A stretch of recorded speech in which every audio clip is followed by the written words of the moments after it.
Break के बाद आपका फिर से स्वागत है टीनो स्वदेश पर। और वक्त हो गया है एक बड़े मार्केट लीडर को जोड़ने का और उनसे ये समझने का कि बाजार में आपकी रणनीति इस वक्त क्या होनी चाहिए। क्यों? क्योंकि हम देख रहे हैं कि सेकेंड क्वार्टर के नतीजों की शुरुआत हो गई है।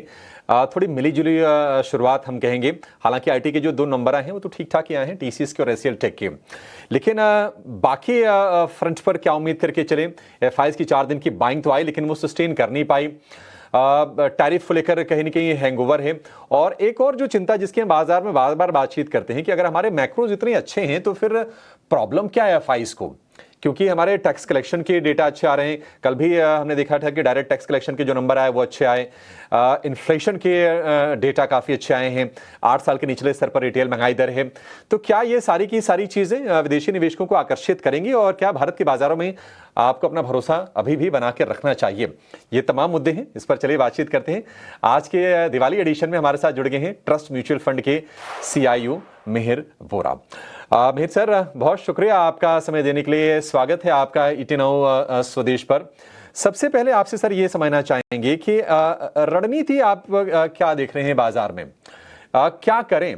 क्या आपको लगता है कि जो थोड़ी बुरी चीजें थी वो पीछे छूट गई हैं और बाजार पोस्ट दिवाली नए संवत में नई रौनक के साथ आगे बढ़ने के लिए तैयार है?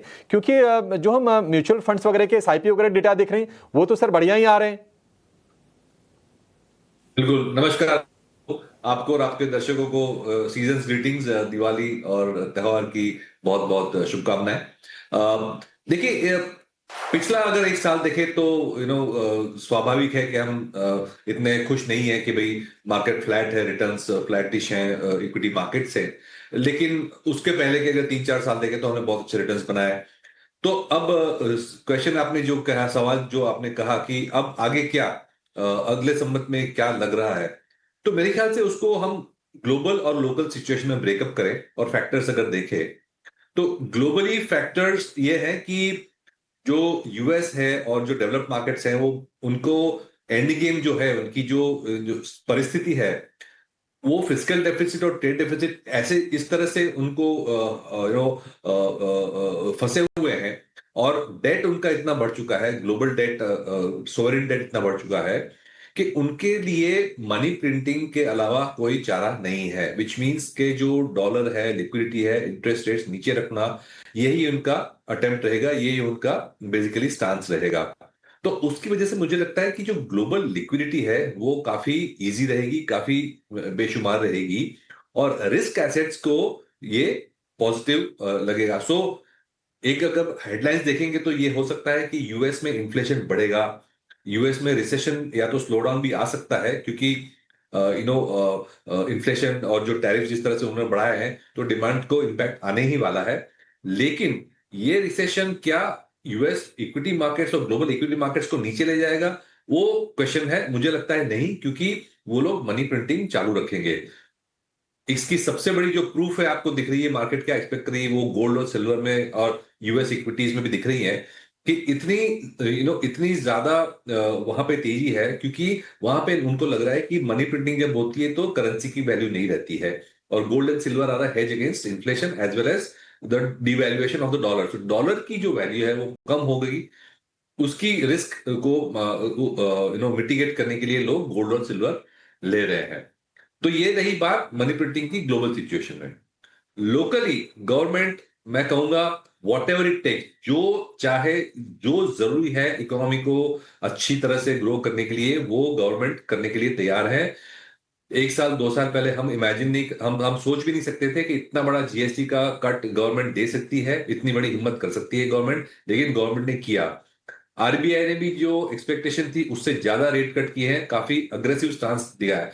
सो गवर्नमेंट ऑफ इंडिया और आरबीआई सेम पेज पे है कि इकोनॉमी को बढ़ावा देने के लिए जो भी जरूरी है वो हम करेंगे, ताकि ये ग्लोबल अनसर्टेनिटी जो ट्रम्प की टैरिफ्स की वजह से, स्लो डाउन की वजह से आ रही है, उसको हम काउंटर पहले से ही करें, ना कि स्लो डाउन की वेट करें।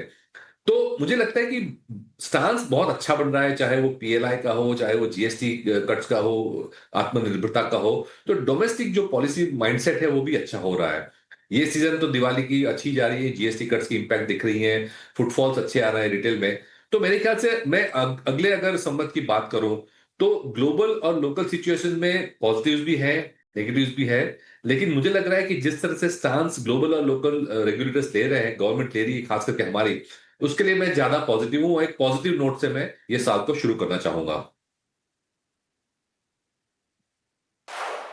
मिहिर सर, एक और चीज़ है, आप काफ़ी पॉजिटिव हैं, तो ये जो वैल्यूएशन को लेकर थोड़ा सा मिसमैच है, जो गैप है, क्या हम मान के चलें कि प्राइसेस नीचे नहीं आएंगी, बल्कि जो अर्निंग्स है Q2 की ये सपोर्ट करेंगी?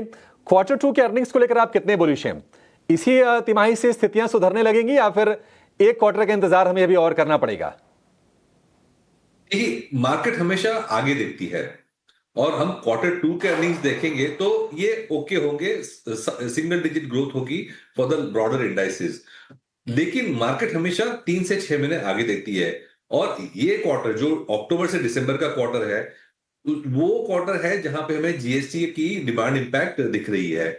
तो मेरे ख्याल से दिसंबर क्वार्टर की एक्सपेक्टेशन अच्छी रहेगी। तो ये क्वार्टर भले ही लूकवार्म रहे या single digit kind of growth रहेगा, लेकिन market stock by stock, sector by sector कहां बेनिफिट होने वाला है वो लेके चल रही है। आप देखें ना, क्योंकि सितंबर के ऑटो नंबर्स तो इतने अच्छे नहीं थे, लेकिन ऑटो स्टॉक्स तो ऊपर जा रहे हैं because markets are looking forward. तो मेरे ख्याल से ये सितंबर क्वार्टर के नंबर्स हैं वो ओके होंगे, बहुत ज्यादा पाथ ब्रेकिंग नहीं होंगे, लेकिन markets will ignore that and start discounting future जो ऑलरेडी कर रहा है मार्केट। डिस्क्रिशनरी सेगमेंट में देखें अच्छी तेजी चल रही है, कंजम्पशन में अच्छी तेजी चल रही है। मुझे लगता है गवर्नमेंट स्पेंडिंग के सेगमेंट से वहां पे भी अच्छी स्पेंडिंग चल रही है। गवर्नमेंट और स्टेट की जो फिजिकल स्पेंडिंग थी उसकी 70-80% जो कैपेक्स थी वो ऑलरेडी कर चुकी है गवर्नमेंट। तो जहां भी हो सकता है एक्सीलरेटर दबा रही है स्टेट गवर्नमेंट और सेंट्रल गवर्नमेंट, उसकी वजह से लग रहा है, मुझे लग रहा है कि जो करंट अर्निंग्स है वो इतनी इंपॉर्टेंट नहीं है। आगे जाके क्या लग रहा है, that is more important. Good morning sir, Tripti Upadhyay this side. सबसे पहले फेस्टिव ग्रीटिंग्स टू यू। मेरा सवाल निवेशकों को लेकर है, जैसे कि जितनी ग्लोबल अनसर्टेनिटीज़ चल रही है, इसका जो इम्पैक्ट है वो इन्वेस्टर्स की स्ट्रैटेजी पर आया है। एक तरफ हम देख रहे हैं कि डोमेस्टिक कंजम्पशन बढ़ रहा है और फेस्टिव डिमांड भी अच्छी मजबूत दिख रही है। अब यहाँ से आगे निवेशक क्या स्ट्रैटेजी बनाए, डिफेंसिव प्ले करे या फिर कंजम्पशन लीड अप्रोच रखे? बिल्कुल। सो मेरे ख्याल से ग्लोबल और लोकल अनसर्टेनिटीज को अलग अलग तरीके से मिटिगेट किया जा सकता है, उसकी जो तोड़ है। पहले तो अपना पोर्टफोलियो है वो डाइवर्सिफाइड रखें। फॉर एग्जांपल, जैसे हमने कहा, गोल्ड एंड सिल्वर जो है वो करेंसी रिस्क के हेज हैं, तो थोड़ा पोर्टफोलियो वहां भी होना चाहिए। ऑफ कोर्स काफी बढ़ चुका है तो पहले से कम रिकमेंड करूंगा, लेकिन एक कोर होल्डिंग तो प्रेशियस मेटल्स में होनी चाहिए बिकॉज करेंसी की अनसर्टिनिटी काफी ग्लोबली है। सेकंड इज इक्विटीज में अगर देखें तो मेरे ख्याल से हमारा काफी टाइम से स्टांस यही रहा है, व्यू यही रहा है कि जो डोमेस्टिक लिंक सेगमेंट्स हैं, चाहे वो कंजम्पशन लिंक्ड हो, चाहे वो इंफ्रास्ट्रक्चर एंड इन्वेस्टमेंट्स लिंक्ड हो, मैन्युफैक्चरिंग लिंक्ड हो, बट सारे जो डोमेस्टिक इकोनॉमी को ग्रो करने में मदद करती है वो सेगमेंट्स में ग्रोथ ज्यादा रहेगी compare to global link segments. Global link segments कौन से हैं? फॉर एग्जांपल आईटी सर्विसेज हैं, बीपीओ है, ग्लोबल कमोडिटीज हैं। तो ये सब जो आइटम्स हैं वहां पे अर्निंग जो थोड़ा डिमांड की जो अनसर्टेनिटी है वो हमें ये व्यू दे रही है कि सेक्टर्स की ग्रोथ कम रहेगी और डोमेस्टिक पे फोकस करें। तो डोमेस्टिक पे सबसे ज्यादा ऑफ कोर्स कंजम्पशन बड़ा थीम है, इन्वेस्टमेंट्स भी बड़ा थीम है। तो इन्वेस्टमेंट्स में देखें तो capital goods, infrastructure, construction, power, defence, railway, ये सारे सेगमेंट्स है जहां पे गवर्नमेंट और प्राइवेट सेक्टर फोकस कर रही है मैन्युफैक्चरिंग और इंफ्रास्ट्रक्चर के लिए, उसमें ग्रोथ अच्छी रहेगी। कंजम्पशन में जो डिस्क्रिशनरी सेगमेंट है जहां पे जीएसटी कट्स का काफी फायदा होगा, ऑटो है, ऑटो एंसिलरी है, ट्रैवल एंड टूरिज्म है, वो सारे जो सेगमेंट्स हैं उसमें मुझे ख्याल से अगले 12 महीने के लिए ग्रोथ बेटर रहेगी। तो विद इन इक्विटीज मैं कहूंगा कि domestic is the theme to play.